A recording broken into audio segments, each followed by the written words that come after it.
నమస్తే, welcome to plus TV Telangana. Congress party senior నాయకురాలు మరియు సనత్ నగర్ ఇన్ఛార్జ్ కోటా నీలిమ గారు ఉన్నారు. మాట్లాడదాం. మేడం చెప్పండి, మీరు ఎన్నో రోజులు కూడా బేగంపేటలో వైన్ షాపుల వల్ల అక్కడ ఉన్నటువంటి పిల్లలు కావచ్చు, అలాగే పెద్దలు ఆడవాళ్ళు చాలా ఇబ్బందులు పడతా ఉన్నారని చెప్పి ఎన్నో రోజుల నుంచి పోరాటం చేస్తూ ఉన్నారు. గత ప్రభుత్వం నుంచి చాలా ఇబ్బందులు జరుగుతున్నాయని చెప్పి మీ దృష్టికి వచ్చింది, కానీ ఎన్నో పోరాట ఫలితంగా ఈరోజు దాన్ని సాధించారు. ఎట్లా అనిపిస్తా ఉంది? అక్కడ ఉన్నటువంటి బాధితులు కావచ్చు, ఏం చెప్తా ఉన్నారు?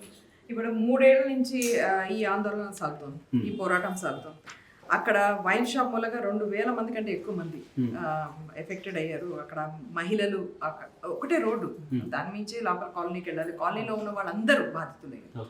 ప్రత్యేకంగా మహిళలు, ప్రత్యేకంగా పిల్లలు, అందరూ ఆపుతారు స్పెషల్గా అనలేము. కానీ నేను అనేది ఏంటంటే మహిళలు వాళ్ళ సేఫ్టీ గురించి చాలా ఆందోళన పడ్డారు. ఎన్నో డెమాన్స్ట్రేషన్స్ చేశారు, క్యాండిల్ లైట్ విజిల్ చేశారు. అలాగే ఆ ఏరియాలోన అందరూ కలిసి ఒక ఓటింగ్ లో కూడా పార్టిసిపేట్ చేశారు. ఇప్పుడు ఓటింగ్ మామూలుగా మనం ఎలా చేస్తాం, పొలిటికల్ పార్టీస్ ఎలక్షన్స్ లో అంటే ఒక పొలిటికల్ పార్టీ కాదు, ఒక క్యాండిడేట్ అలా. ఇలా కాకుండా మేము ఆ టైంలో 2022లో ఒక ఓటింగ్ పెట్టాం, సిటిజన్ రెఫరెండం అని, ఈ వైన్ షాప్ మీద స్పెసిఫిక్ గా ఈ ఇష్యూ మీద. ఇక్కడ వైన్ షాప్ ఉండాలా వద్దా, వద్దు అని 95% ఓటింగ్ వచ్చింది. ఆ తర్వాత ఈ విషయాలు మేము ఆ టైంలో గవర్నమెంట్ కూడా తీసుకెళ్ళాం. వాళ్ళు నిర్లక్ష్యం చేశారు, వినలేదు, అంతా డిలే అయింది. అయినా కూడా ఎంతో పోరాటం చేసి ఆ పక్కన రెసిడెన్షియల్ ఏరియాకి పక్కన ఉన్న ఒక పర్మిట్ రూమ్ని దాని దూరంగా షిఫ్ట్ చేయగలిగాం. కానీ వైన్ షాప్ని మేము ఆ టైంలో క్లోజ్ చేయించలేకపోయాం. ఎందుకంటే బేసికలీ గవర్నమెంట్ కోఆపరేషన్ కావాలి కదా. ఇప్పుడు గవర్నమెంట్ అనేది లిక్కర్ షాప్ వైపే ఉండి సిస్టమ్ అంతా ఆ టైంలో బీఆర్ఎస్ నేతలందరూ లిక్కర్ షాప్ వైపే ఉండి, ఆ తర్వాత పోలీసు, ట్రాఫిక్, ఆ టైంలో బీఆర్ఎస్ టైంలో కూడా లిక్కర్ షాప్కే సపోర్ట్ చేసి మేము ఒక్కళ్ళం అయిపోయాం. ప్రజలందరూ ఆ టైంలో చాలా ఆందోళనకి గురయ్యారు, చాలా డిసప్పాయింట్ అయ్యారు. ఏంది మనం ఓటేసి తీసుకొచ్చిన ప్రభుత్వాలే మనకి వినకపోతే అని. సరే, అది అప్పుడైంది. ఆ తర్వాత గవర్నమెంట్ మారింది.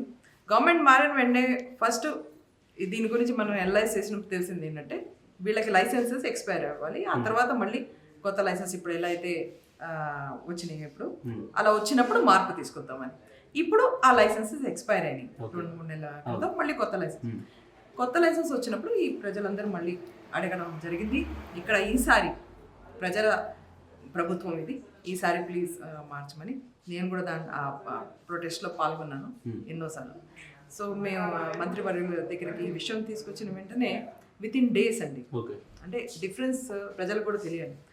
అక్కడేమో వైన్ షాప్ వైపు ఉన్నారు, ఇక్కడ బీఆర్ఎస్ లో టైంలో కాంగ్రెస్ ప్రభుత్వంలో వితిన్ డేస్ మంత్రివర్యులు ఇక్కడ వైన్ షాప్ ఉండకూడదు, రెసిడెంట్స్ అందరూ ఎంతో ఆందోళనకి గురవుతున్నారు, మహిళలు ప్రత్యేకంగా సఫర్ కాకూడదు, అలాగే పిల్లలు సఫర్ కాకూడదు అని అక్కడ వైన్ షాప్ అక్కడి నుంచి కొంచెం దూరంలో షిఫ్ట్ చేయండి, ఈ రోడ్ని బ్లాక్ చేయకుండా చూడండి అని వెంటనే ఆర్డర్స్ ఇవ్వడం జరిగింది. వైన్ షాప్ షిఫ్ట్ అయింది. అంటే ఆ గత ప్రభుత్వంలో బీఆర్ఎస్ అధికారంలో ఉంది కాబట్టి గత ప్రభుత్వంలో కూకట్పల్లి ఎమ్మెల్యే మీకు సపోర్ట్గా ఉన్నారు. అప్పుడు మీకు పోరాటం చేస్తుంటే కనీసం స్పందించారా ఆ విషయం? నో. అంటే ఇంట్రెస్టింగ్ పార్ట్ ఏంటంటే ఆయనకు అన్ని విషయాలు తెలుసు. ఈ రిజల్ట్స్ ఎలా అయితే మేము ఓటింగ్ రిజల్ట్స్ వేసామంటే 2015లో ఎంతో మంది 2000 మంది పార్టిసిపేట్ చేశారు. అంటే ఆ స్వచ్ఛందంగా ఓపెన్ గా ఎలా అయితే ఎలక్షన్స్ పెడతామో అలాగా పెట్టడం జరిగింది. ఆ ఓటింగ్ లో ఎక్కడెక్కడి నుంచో పెద్దవాళ్ళు కూడా, వృద్ధులు కూడా వచ్చి ఓట్ చేయడం జరిగింది. వెనకాల ఉన్న బస్తీ వాళ్ళు వచ్చి ఓట్ చేయడం జరిగింది. అందరూ అడిగింది ఏంటంటే అక్కడి నుంచి ప్లీజ్ మాకు వైన్ షాప్ తరలించండి, కొంచెం దూరంలో పెట్టుకోండి, మేము క్లోజ్ చేయమని అడగట్లేదు, దూరంలో పెట్టుకోండి, మాకు రావడానికి పోవడానికి కష్టంగా ఉంటుంది, మహిళలు ప్రత్యేకంగా రాత్రిపూట అంటే ఏడైతే అసలు ఇంట్లోంచి బయటకు వెళ్ళడం కుదరట్లేదు, ఆ పరిస్థితిలో ఉంది అని ఎమ్మెల్యే గారికి చెప్పడం జరిగింది. ఆయనకు ఆ రిజల్ట్స్ అన్ని చూపించడం జరిగింది. ఏం స్పందన లేదు. అలాగే ఆ టైంలో ఉన్న ఆఫీసర్స్కి, ఇది ఎక్సైజ్ అండ్ ప్రొహిబిషన్ వాళ్ళకి కానీ పోలీస్ వాళ్ళకి కానీ, ఇది బీఆర్ఎస్ హయాంలో ఉన్నప్పుడు అది వాళ్ళందరికీ అన్ని ఫ్యాక్ట్స్ తెలిసిన తర్వాత కూడా మీడియా మిత్రులు ఎంతో సపోర్ట్ చేశారు. ఆ టైంలో ప్రింట్ కానీ టీవీ కానీ అందరు చాలా సపోర్ట్ చేసి ఈ ఉద్యమానికి సపోర్ట్ చేసి ఇక్కడ సొల్యూషన్ రావాలి, న్యాయం రావాలి, అప్పుడు కూడా పోరాటం చేశారు. మీడియా మిత్రులు చెప్పిన తర్వాత కూడా మార్పు లేదు.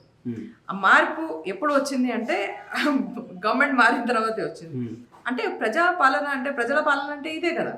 మరి ప్రజలకి ఏ రకమైన ఆందోళన ఉంది, వాళ్ళకి ఏ రకమైన ప్రాబ్లమ్స్ ఉన్నాయి, వాటిని మనం ఎలా సాల్వ్ చేయగలం, మన పాలసీలో ఏమన్నా మార్పు తీసుకురావాలా, అదే కదా ప్రజల పాలన అంటే. ఇప్పుడు మీరు చూడండి, వితిన్ డేస్, కొన్ని రోజుల్లో ఆయన అలా స్పందించి, అరే ఇక్కడ అవుతుందా, ఇలా మనం మార్చాలి, ఇది ఆయనకి దృష్టికి వచ్చిన వెంటనే ఆయన స్పందించి మంత్రివర్యులు దీనికి క్లోజ్ చేయడానికి అదే షిఫ్ట్ చేయడానికి అక్కడ orders. వైన్ షాప్ క్లోజ్ అయిపోయిన తర్వాత మళ్ళీ ఆ ప్రదేశం వెళ్ళి ప్రయత్నం చేసి అక్కడ ప్రజలు ఏం చెప్తారు వాళ్ళ స్పందన ఎలా ఉంది? నేను అక్కడే ఎప్పుడు కాన్స్టెంట్గా వాళ్ళు నేను టచ్లోనే ఉంటాం. మొత్తం సనత్ నగర్లో అందరితో టచ్లోనే ఉంటాను.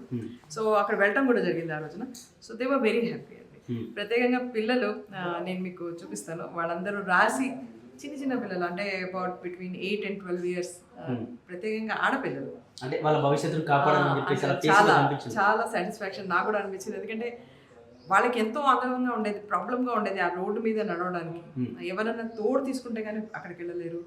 తాగిన వాళ్ళు అక్కడ లైట్స్ కూడా సరిగ్గా ఎప్పుడు లైట్స్ ఎప్పుడు డార్క్గా ఉంటుంది. వైన్ షాప్ మీరు ఇక్కడే కాదు మొత్తం హైదరాబాద్లో ఎక్కడ చూసినా. సో ఆ గలీలు చాలా డార్క్గా ఉంటే అక్కడ ఆడపిల్లలు నడవలేకపోయేవాళ్ళు, ఒకళ్ళు వెళ్ళలేకపోయేవాళ్ళు, ఈవెన్ ఎవరు వెళ్ళలేకపోయేవాళ్ళు. అంతే కొంచెం డేంజర్, కొంచెం రిస్క్ అనిపించేది. పోలీస్ ఉండేది కాదు ఆ టైంలో. ఇప్పుడు అక్కడ చూడండి, ఇక్కడ అంత క్లీన్ అయిపోయింది. పోలీస్ వాళ్ళు కూడా అక్కడ పెట్రోలింగ్ చేస్తున్నారు. అదే అన్నాను, మనం ప్రజల్ని ఒక ఫోకస్లో పెట్టుకుని నడిస్తే ఏ ప్రభుత్వం అయినా సక్సెస్ ఉంటుంది. ఇక్కడ ఏ కాన్స్టిట్యున్సీ అయినా ఆ కాన్స్టిట్యున్సీ బాగోగులు చూసుకోవాలని చెప్పేసి ప్రజలు చూసుకోవాలని చాలా మంది అనుకుంటారు. కానీ మీరు అది కూకట్పల్లి కాన్స్టిట్యున్సీ కిందకి వచ్చినా కూడా అక్కడికి వెళ్ళి పోరాటం చేయాలనే ఆలోచన మీకు ఏ విధంగా వచ్చింది? ఫస్ట్ ఆఫ్ ఆల్ అక్కడ ఉన్న ప్రజల ప్రాబ్లమ్స్. రెండోది ఏంటంటే మన సనత్ నగర్కి జిహెచ్ఎంసీలో ఆ ఏరియా వస్తుంది. సో నా అంటే మున్సిపల్ ఎలక్షన్ టైంలో ఆ ఏరియా మన దాంట్లో ఇంక్లూడ్ అవుతుంది. కాకుండా ప్రజలు ఎక్కడున్నా కూడా ప్రాబ్లమ్సే కదా.